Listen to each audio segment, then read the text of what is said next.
और जरूरी क्यों है ये जानना। बजट बेटा, आप होम साइंस पढ़ते हो तो होम साइंस पढ़ाने का सबका एक मकसद होता है।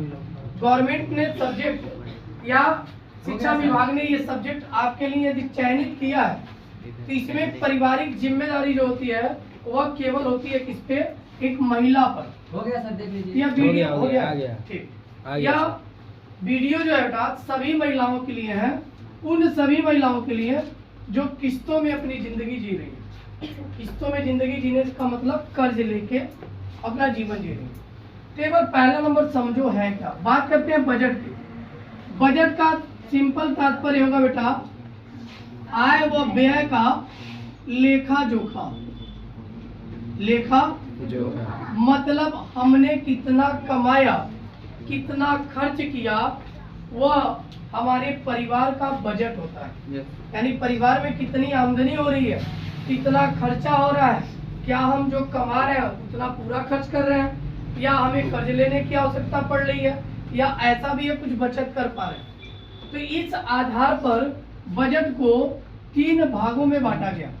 पहला बजट बेटा कहा गया संतुलित बजट। क्या कहा गया? संतुलित बजट। दूसरा बेटा घाटे का बजट। क्या बनाया गया? घाटे का बजट। और तीसरा बचत का बजट। एक बात समझना, संतुलित बजट कौन सा बजट होगा? मतलब इसमें जितना कमाया उतना पूरा लगभग खर्चा कर दिया, तो ऐसा बजट संतुलित बजट होता है। इसमें सामान्य कंडीशन में हमें कर्ज की आवश्यकता नहीं पड़ती, बट परिवार में कोई अचानक घटना हो जाए, किसी का एक्सीडेंट हो गया या दवा की जरूरत पड़ गई या कोई घर में फंक्शन पड़ गया, तो ऐसे स्थिति में इसमें भी कर्ज की आवश्यकता पड़ती है। एक होता है बेटा घाटे का बजट, मतलब कमाया चवन्नी खर्चा अठन्नी, यानी कमाया कम और खर्चा किया ज्यादा। तो खर्चा जो ज्यादा कर रहे हो बेटा, कहीं ना कहीं ये खर्चा कैसे पूरा होगा? कर्ज लेने के बाद। यानी 100% इसमें कर्ज की आवश्यकता पड़ती है इस बजट में। अगला बजट है बचत का बजट, मतलब इसमें कमाया जितना उसमें से खर्चा भी किया, बट खर्चा कम, कमाया ज्यादा और कुछ पैसा बचाया भी, यानी बचत भी किया, यानी बचाया। और जब बचत किया बेटा तो उसको बोलते हैं बचत का बजट। इस बजट में कभी भी लगभग कर्ज लेने की आवश्यकता नहीं पड़ती, और ऐसे बचत को बेटा सर्वोत्तम बजट कहते हैं। क्या कहते हैं? यानी आपके परिवार का बजट यदि बचत का बजट है, सर्वोत्तम बजट है, तो आपका परिवार सुखी होगा। आज के परिवार का अगर समय देखा जाए, यानी एक बार एक पूरा वीडियो जरूर देखिएगा, एक बात इसमें से निकल के आएगी।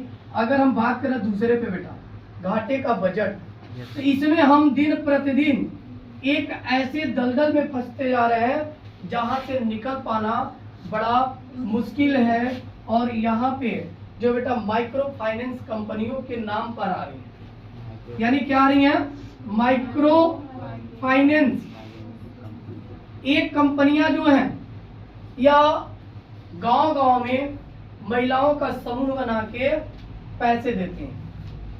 अब पैसा तो सभी महिलाओं की जरूरत है, लेकिन जब आप कर्ज लो यानी समूह से पैसे निकालो, तो एक बार जरूर सोचना कि क्या मुझे इस पैसे की वास्तव में जरूरत है, या हम इसलिए ले रहे हैं ताकि सामने वाले को दिखा पाए कि मेरा भी स्टैंडर्ड अच्छा है।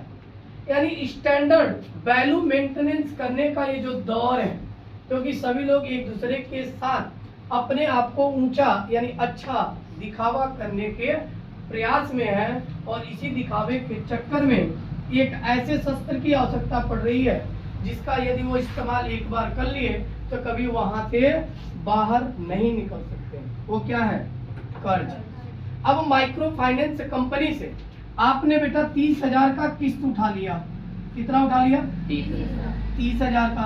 अब 30,000 का जब आपने किस्त उठाया तो आप पैसे लगभग कितना जमा करते हो? 45 से 50,000 के बीच में। 45 से 50,000 के बीच में। अगर ये पैसा आपने इसलिए उठाया कि हम इस पैसे को उठाएंगे तो कोई ज्वेलरी बनवा लेंगे, या इस पैसे को उठाएंगे तो एक बाइक ले लेंगे जो आवश्यकता नहीं है, इस पैसे को उठाएंगे तो हम कुछ ऐसा काम कर रहे हैं जिसकी हमें अभी कोई आवश्यकता नहीं थी, केवल इसलिए उस काम को कर रहे हैं ताकि हमारा स्टैंडर्ड मेंटेनेंस हो पाए। अगर इसलिए पैसा लेके यदि हम कर रहे हैं तो बेटा लगभग 15 से 20,000 रुपए जो आप एक्स्ट्रा दे रहे हो, यानी ब्याज के नाम पे दे रहे हो, यह आपका सबसे बड़ा घाटे का बजट साबित हो। अब एक चीज ध्यान दो, माइक्रो फाइनेंस कंपनियां करती क्या है? आपको पैसे तो दे रही हैं, बट वो वीकली यानी सप्ताह में एक दिन तय करती हैं और सभी महिलाओं से पैसा इकट्ठा करती हैं। और सप्ताह की किस्त बेटा यदि 950 रुपए आ रही है तो आप 949 भी जमा करोगे तो भी वो आपको बोलकर जाएगा, क्योंकि 1 रुपया वो अपनी जेब से जमा नहीं करेगा। और जब तक ये 1 रुपया नहीं मिलता है, मैं सुना हूं ऐसा, जब तक ये 1 रुपया इसको नहीं मिलेगा किसी भी महिला को वहां से जाने की इजाजत नहीं है।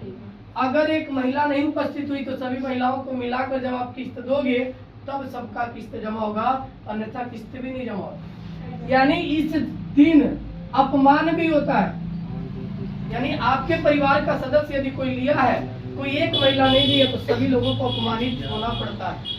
यानी इसमें कहीं ना कहीं हमारा सम्मान जा रहा है, लेकिन पल भर के दिखावे के सम्मान के लिए हम ये भी इग्नोर करते जा रहे हैं। और बेटा ये सप्ताह का कर्ज चुकाने के लिए अक्सर कई बार आस पास पड़ोस में भी कि सप्ताह पूरा हो गया, किस्त जमा करना, इतना पैसा घट रहा है, फलाने से कर्जा ले लो। ये चल रहा है बेटा, सभी जगह चल रहा है, सभी महिलाएं कर रही हैं, सभी गांव में हो रहा है, यहाँ तक कि शहरों में भी इसने पांव पसारना शुरू कर दिया है। और ये बेटा बहुत घातक है। अगर ये कर्ज ले रहा हो, आवश्यकता है किसी के इलाज के लिए, किसी के पढ़ाई के लिए, बिजनेस को डेवलप करने के लिए, तो आप ये कर्ज लो, उसके लिए मनाही नहीं है। लेकिन अगर हम दिखावे का शौक पूरा करने के लिए ये कर्जा ले रहे हैं और इतना उनको एक्स्ट्रा दे रहे हैं तो ये बेटा सबसे बड़ा घातक बनेगा। और पता चला कि कर्ज चुकाने के चक्कर में एक और किस्त उठा ले रहा है। जैसे किस्त पूरा हुआ 30,000 से 60,000 मिलेगा तो हम 60,000 की लालच में आ जा रहे हैं कि 60,000 इकट्ठा मिलेगा। बट उस पैसे का क्या आप सदुपयोग कर रहे हो या दुरुपयोग, ये सोचना और विचारना आपकी जिम्मेदारी है। यदि आप सोचते विचारते नहीं हो और पैसे को लेके मिसयूज कर रहे हो तो बेटा ये आपके परिवार पे सबसे बड़ा खतरा है। तो आप इसे समझिए और परिवार को भी समझाइए। दूसरी बात है बेटा और जानना, जरूरत नहीं था फिर भी हमने पैसा लेके काम किया।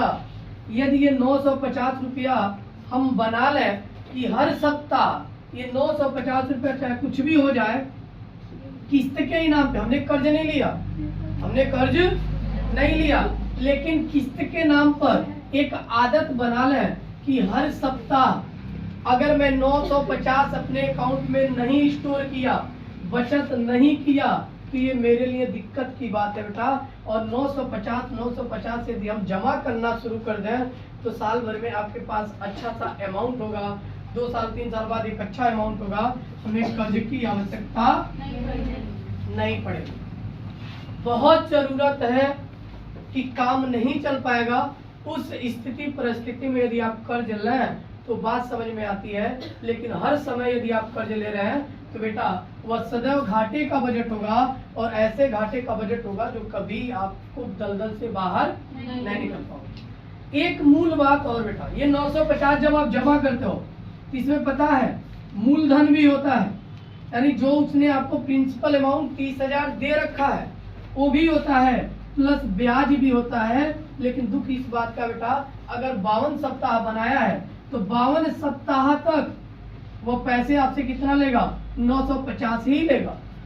यानी इसका मतलब जब मूलधन आप जमा करते जा रहे हो तो ब्याज दर आखिरी सप्ताह तक कम होना चाहिए ना, लेकिन ब्याज दर कम नहीं होता है। वो अपना परसेंटेज जोड़ रखा है 30% एनुअल, 35%, 32%, और उस हिसाब से आपको से पैसे की वसूली कर रहा है। और मूलधन भी तो आप साथ में देते जा रहे हो। पहले दिन आपने पैसा लिया, अगले सप्ताह में 950 दिया, जिसमें से 100 या 50 रुपया ब्याज दर था, बाकी 900 रुपया आपसे मूलधन ले लिया।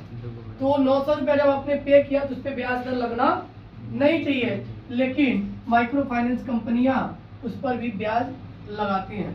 यानी इसका मतलब कहीं ना कहीं हमको ये कर्ज लेने से पहले 1000 बार सोचने की जरूरत है कि क्या वास्तव में मेरी जरूरत है, नहीं है। इस कर्ज से निकलें और इस कर्ज को जब समाप्त कर लें, यदि आपने ले लिया है, जो महिलाएं ले चुकी हैं, यदि आपका कर्ज समाप्त हो गया तो उनसे निवेदन है कि दोबारा कर्ज लेने की जरूरत ना सोचें, बिल्कुल भी ना सोचें, क्योंकि जरूरत नहीं है। और आप जब ये पैसे खर्च कर देते हो तो एक आदत सी बन जाती है 950 की किस्त जमा करने की।